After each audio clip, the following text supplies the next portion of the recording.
Dave is retired from GSA now, but he wanted to take this opportunity to lead this group in a special tribute to Bob Holcombe, who served the U.S. federal government for decades in a number of different areas, including most recently at GSA Department of Government-Wide Policy. So, Dave, thank you very much for doing this, and welcome, and nice to see you again, sir. Thank you, Bob. Nice to see you as well. I found it interesting that Doug even talked about, U.S. property going back to the Revolutionary War. And even towards the end of my career at GSA, we were still dealing with Revolutionary War assets. Just because they sink in a lake doesn't mean the government gives up ownership of those assets. So it was always something interesting going on. I joined GSA a couple of years before Bob did. I knew Bob beforehand from, some interagency groups that we had both served with or attended meetings in the DC area. Bob was at the Department of Justice initially at that time. But once he joined GSA, and then as I gained the role as the director of the Office of Personal Property Management, Bob and I had an opportunity to work closely together. We weren't just colleagues, we became friends. And our relationship was a little unusual. I mean, we were certainly a customer agency as a user of the federal regulations, but being in the same agency, we were also more colleagues and had a somewhat unique relationship, even on collaboration on developing some of those regulations. As well as the regulations, I had an opportunity to work closely with Bob when developing the National Strategy for Electronic Stewardship under an Obama administration executive order, developing the FMR requirements that are still in use. Well, the FMR bulletin, it's been a challenge still to actually incorporate those requirements for electronic stewardship. Bob and I also worked closely in the development and final implementation of federal asset sales and the GovSales website, which implemented federal asset sales, which I see actually got killed in the last week. But Bob was still active at work, and he had changed his retirement date and planned on retiring on October 1st. Unfortunately, after his diagnosis of cancer about 18 months ago, he didn't make it that far, and Bob passed away on the morning of September 7th after his battle with cancer. He was surrounded by his wife and daughters, which is important as they were so terribly important to him. Bob's career in asset management began upon his graduation from college when he entered the Naval Supply Corps as a Navy supply officer. He had an overall more than 34 years working in asset management with the federal government. During this time, his expertise was acknowledged at many levels, and he received numerous awards and recognition. And he would still say that one of the highlights of his career was when he received an award personally from Attorney General Janet Reno for his extraordinary service in the Department of Justice. Most of us know Bob really through his work with asset management, but he was a religious man, a member of his church for 31 years. He was a life member of the Aquia Harbor Volunteer Rescue Squad in his local community. And as many of us know, he was definitely fond of his Harley Davidson, taking singular trips to even many of the locations for NPMA NES. Can't imagine still some of the road trips he took on that bike. He also liked camping and geocaching with his family and friends. Bob was an active member of our chapter of the NPMA, the Federal Center chapter, received several awards from our chapter, including the Outstanding Member and Bernie Bartel Lifetime Achievement Award from our chapter. Nationally, he was recognized as Federal Property Manager of the Year in 2016 and capped his experience by receiving the Andrew Anderson Lifetime Achievement Award in 2019. Beyond NPMA, Bob was also greatly involved in working with ASTM, served as the chair of the E53 committee, and was the author of the Warehousing and Fleet Standards. And after that, he did receive the Dieter Hesterman Award from E53. He was also a member of the U.S. TAG, Technical Advisory Group, representing the U.S. in the development of ISO 55000.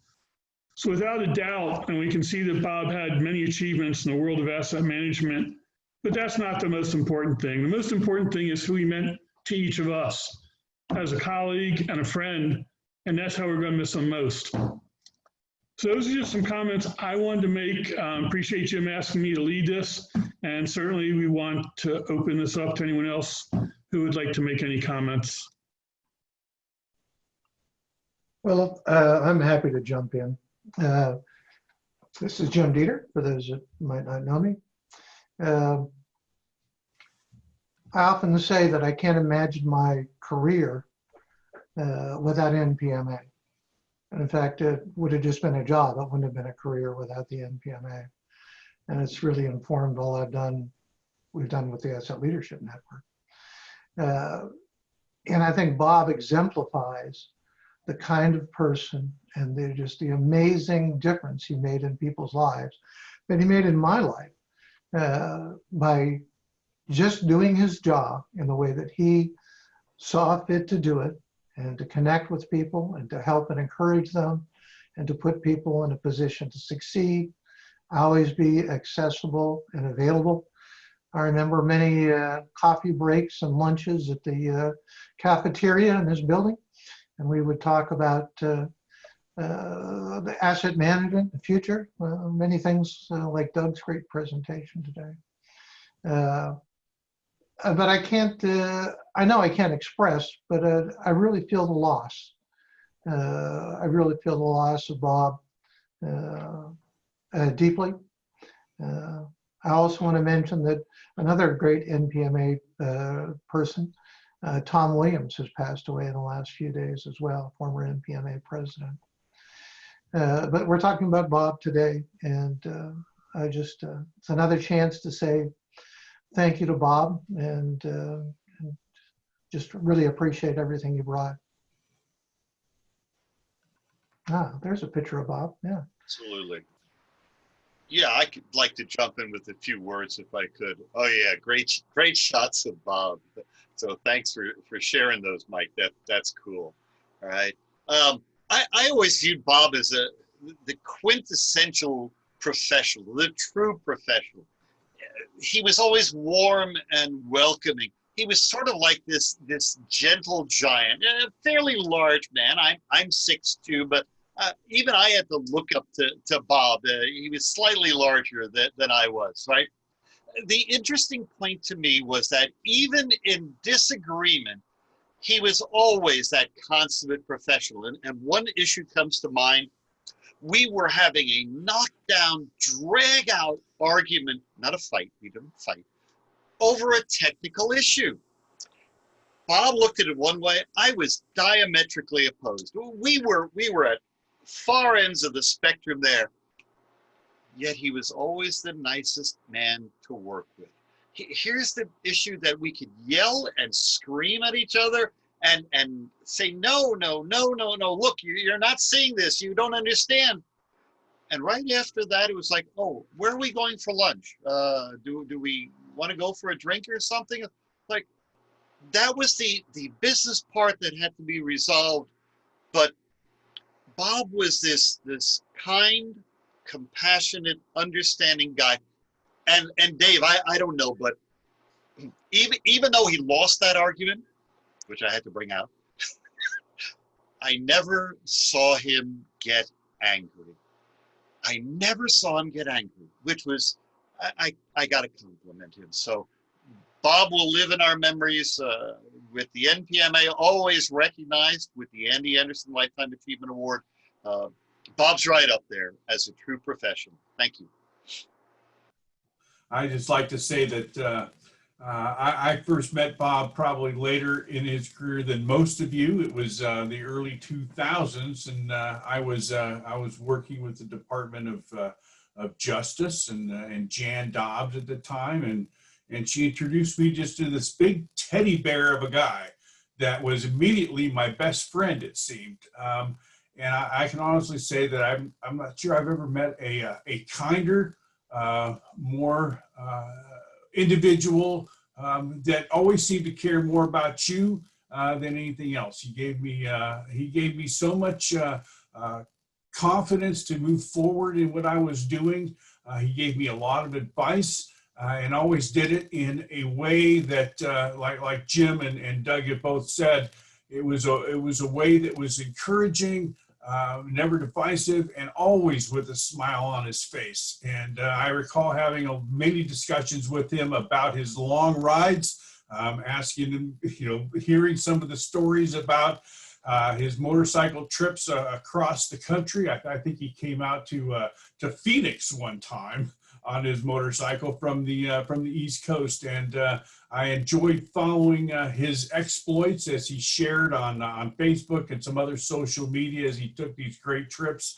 And I feel like I lived vicariously through Bob quite a bit, and it always put a smile on my face because I never think I ever saw Bob without a smile on his face. So I will miss him greatly as well. Yeah, if I may. This is Bill. I just wanted to add a few more things. Certainly similar comments about Bob. I met him certainly later in his career, initially through MPMA when I joined, and quickly realized he was certainly a cornerstone of that organization and the broader industry, and always looked up to him and admired his depth of experience and knowledge. Certainly one of the highlights of my career was essentially backfilling his position, and was fortunate to work with him when I started work in January. It was such an honor and humbling to work with him so closely during that 9 or 10 months. And again, the words that everyone shared is so true. Oh my goodness, the kindness and the patience that he had with what I was probably calling him 5 times a day or emailing him, and he would always give me the time that I needed with a smile on his face, never showing any sense of, Bill, leave me alone kind of thing.